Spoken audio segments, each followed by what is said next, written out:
Greetings, denizens of YouTube, and welcome to the pilot episode of my channel, Goron Ruby Woo. Now, instinctively, there are going to be two different responses to the first sentence I stated. One will be, ooh, Goron Ruby, Spiritual Stone, Legend of Zelda Ocarina of Time, shiny. The second response will be, Ruby Woo, MAC Cosmetics, painfully stiff matte lipstick, but beloved by generations the world over for its staying power and amazing red color. So, the reason I picked both of those names and mushed them together is because I am both a makeup fanatic and a nerd. So, I would like to blend both of them together and have a channel that is basically a mishmash of everything from cosplay to makeup to nerdly pursuits to me getting my ass kicked on the water temple for a 50,000th time to anything else I feel like throwing up every Friday on the screen. I will not actually throw up on the screen. That sounds really bad. This is what happens when you don't use a script. Moving on! A little bit about myself. I am located in the great Tater state of Idaho. French fry enthusiasts, you're welcome. I work two lovably weird jobs. I have a lovably weird boyfriend who's let me play grab ass with him for 3 years and hasn't killed me yet, so I consider myself a success story. Moving on to my first real content of the video. I'm working on doing a costume of Princess Belle from Beauty and the Beast. Princess Belle is probably one of my favorite princesses, A, because books are awesome, B, girl can work bright lemon yellow without looking stupid, which is kind of a gift, and C, I don't know, I think that's really all I cared about was that books are awesome and her dress was cool, which really, with the Disney princesses, what more do you need? But anyway, princesses are pretty. Now I've committed the unforgivable sin of absolutely mutilating a classic movie prop toy, which used to be a functioning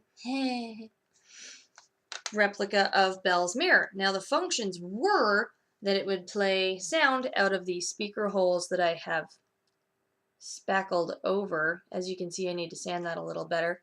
However, spackle. And you'll see with these lovely, awful, corroded battery ports that the electronics decayed and went gnarly, and I could no longer trust them because they looked at me funny, so I ripped them out. That sounds creepy. And inside, with those electronics, what you would get is this nifty transparent mirror that would relay pictures behind it. It would either be a picture of Belle and the Beast, or just the Beast, or Chip and Mrs. Potts, and it would say some kind of cool soundbite when you pushed the button on the front plate, which I've also removed and spackled over.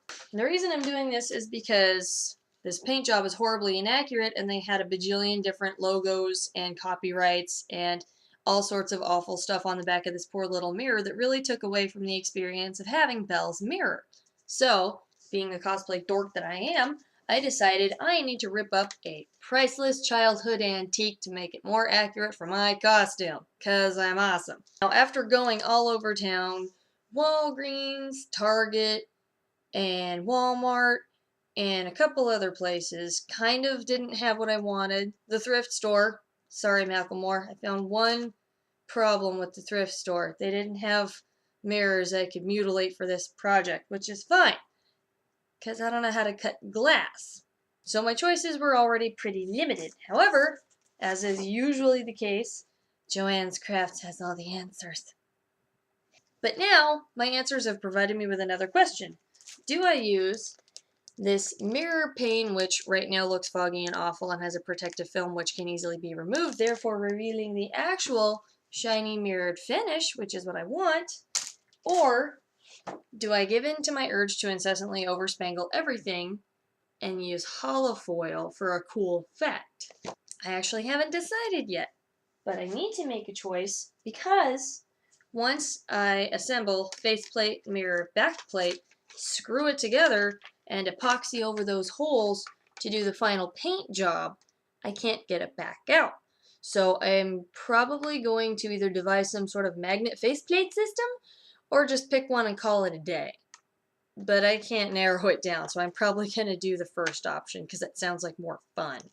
You'll notice there are pink roses, green leaves, and kind of a white pearly finish, but in the movie it's silver and lighter silver or a pearlescent color, so I'm going to go more with that.